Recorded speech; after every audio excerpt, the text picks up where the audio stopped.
Introduction. Imagine un monde où presque tout le monde porte un masque. Pas un masque physique, un masque numérique, un visage plus fin, une peau parfaite, des yeux plus grands, un sourire recalculé. Au début, cela ressemble à un jeu, puis le jeu devient une habitude, puis l'habitude devient une norme, et un jour, la norme devient plus réelle que la réalité elle-même. La question est simple, que se passe-t-il lorsqu'une génération entière passe plus de temps à regarder des visages artificiels que des visages humains? Le monde parallèle. Pendant des milliers d'années, l'être humain s'est construit à partir du réel. Les rides étaient réelles, les cicatrices étaient réelles, les imperfections étaient réelles. Puis les réseaux sociaux ont créé une révolution silencieuse.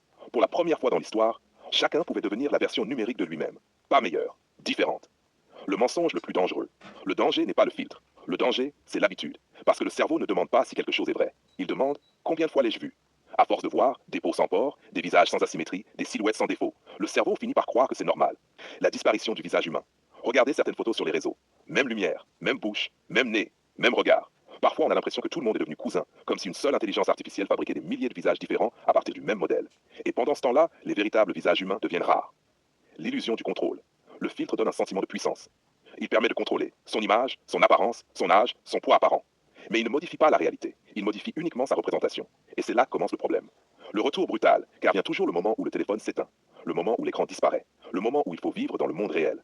Et dans ce monde, le surpoids existe, les boutons existent, les cicatrices existent, les rides existent. Les odeurs existent, la fatigue existe, le vieillissement existe, le corps humain existe. La collision. C'est une collision entre deux univers. D'un côté, l'identité numérique, de l'autre, l'identité physique. Pendant des années, certains entretiennent la première, mais chaque matin ils se réveillent dans la seconde. Et plus l'écart grandit, plus la rencontre devient difficile. L'expérience sociale géante. Les réseaux sociaux ont créé la plus grande expérience psychologique de l'histoire. Jamais autant d'êtres humains n'ont été exposés simultanément à des versions optimisées d'eux-mêmes. Jamais autant de personnes n'ont comparé leur réalité quotidienne à des images retravaillées. Et jamais autant d'individus n'ont ressenti le besoin de corriger leur apparence avant de la montrer. Le paradoxe. Plus nous avons accès à l'authenticité, moins nous montrons le réel. Nous photographions davantage notre vie, mais nous montrons moins ce qu'elle est vraiment. Nous partageons davantage notre visage, mais nous montrons moins notre visage réel. La question que personne ne pose. Que devient une société quand le naturel finit par sembler étrange? Quand une peau normale paraît imparfaite? Quand un corps ordinaire paraît insuffisant? Quand la réalité elle-même semble avoir besoin d'être corrigée?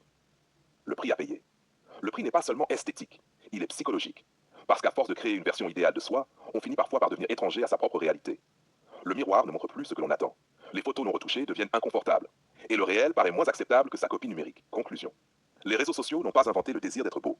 Ils ont inventé quelque chose de nouveau, la possibilité de vivre en permanence à côté de soi-même, dans un monde parallèle.